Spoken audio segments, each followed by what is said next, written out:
નવી શિક્ષણ નીતિ 2020 અંતર્ગત જે બાળકોને આનંદદાયી શિક્ષણ આપવાનો સરકારનો જે હેતુ છે એ હેતુ સિદ્ધ થાય તે હેતુથી અમે ક્લસ્ટર લેવલે બાળકોમાં પડેલી આવડતને બહાર લાવવા માટે ફાયરલેસ કુકિંગ કોમ્પિટિશનનું એક આયોજન કરેલું હતું, જેમાં અમારા ક્લસ્ટરની 10 શાળાઓને આ બાળકોએ ભાગ લીધેલો હતો, જેમાં આશરે 60થી વધારે બાળકોએ ભાગ લઈ અને પોતાની આવડતનું પ્રેઝન્ટેશન એ રજૂ કરેલું હતું. હાલ આપણે જોઈએ તો એનો ટ્રેન્ડ ચાલી રહ્યો છે કે જેથી બાળક છે એ મોબાઈલમાં ગૂંચવાયેલો રહે છે. હકીકતમાં આપણે જોઈએ તો બાળકોની અંદર ઘણી એવી શક્તિ અને આવડત રહેલી છે કે જે છુપાયેલી હોય છે. એને બહાર લાવવા માટે અમારો એક આ પ્રયત્ન હતો, જેની અંદર અમને ખૂબ સારી એવી સફળતા મળેલી છે અને દરેક મારા સારા પરિવારે મને સારો સહયોગ આપ્યો અને કાર્યક્રમને ખૂબ સફળ બનાવ્યો. તે માટે એમનો આભાર વ્યક્ત કરું છું. અસ્તુ. વંથલી તાલુકાના તાલુકા પ્રાથમિક શિક્ષણાધિકારી તરીકે હું સુરભીબેન પાઘડાર આજ રોજ મોહબ્બતપુર પે સેન્ટર શાળાના ક્લસ્ટર કક્ષાના ફાયરલેસ કુકિંગ કોમ્પિટિશન અન્વયે આ કુકિંગ કોમ્પિટિશનની મુલાકાતે આવી હતી. આ કુકિંગ કોમ્પિટિશન આજ રોજ શનિવારના રોજ રાખવામાં આવ્યો છે. ગુજરાત સરકારના બેગલેસ સેટરડે કાર્યક્રમ અન્વયે આ કાર્યક્રમનું ખાસ આયોજન કરવામાં આવ્યું છે. તેમજ આ સાથે જે પોષણ માસ ચાલી રહ્યો છે તે પ્રોગ્રામને પણ આ કુકિંગ કોમ્પિટિશનની અંદર આવરી લેવાયો છે. પોષણયુક્ત આહાર માટે થઈને પણ બાળકોએ ખૂબ જ સરસ એવી વાનગીઓ જાતે બનાવેલી છે. જૂનાગઢ ખાતેથી ડાયટમાંથી લાયઝન આ તકે હાજર રહેલા છે. તેમજ જૂનાગઢ ખાતેથી CRC કોર્ડિનેટર અને એક નિર્ણાયક ટીચર તરીકે પણ અહીંયા આવી અને બાળકોનો ઉત્સાહમાં ખૂબ જ વધારો કરેલો છે.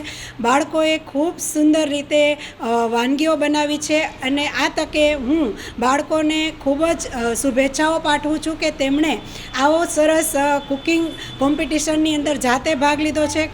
છોકરાઓએ પણ, દીકરીઓએ તો ભાગ લીધો જ છે, પણ દીકરાઓએ પણ આ કુકિંગ કોમ્પિટિશનની અંદર ભાગ લીધો છે, જે જોઈને ખૂબ જ આનંદ થયો.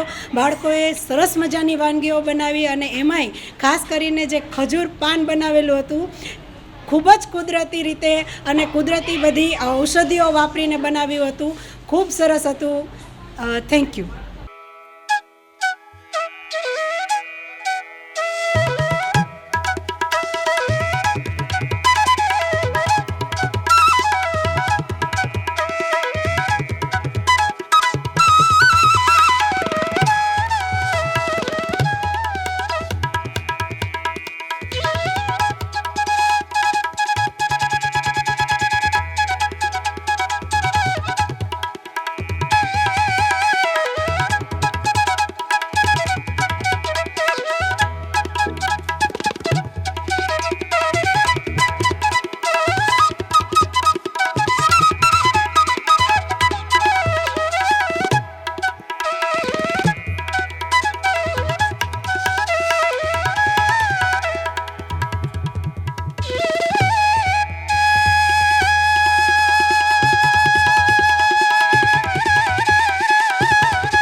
મોહમ્મદપુર જૂથ સંસાધન કેન્દ્રમાં ફાયરલેસ કુકિંગનો આજે સ્પર્ધા રાખવામાં આવી હતી, જેમાં અલગ અલગ ક્લસ્ટર કક્ષાની અલગ અલગ શાળાઓમાંથી ઘણા બધા વિદ્યાર્થીઓ, લગભગ 70 જેટલા વિદ્યાર્થીઓએ અહીંયા હાજર રહી અને દીકરીઓએ, દીકરી તો ઠીક પણ દીકરાઓએ પણ કુકિંગ કરી અને પોતાની આવડતને, પોતાના કૌશલ્યને આજે અહીંયા બહાર લાવ્યા છે.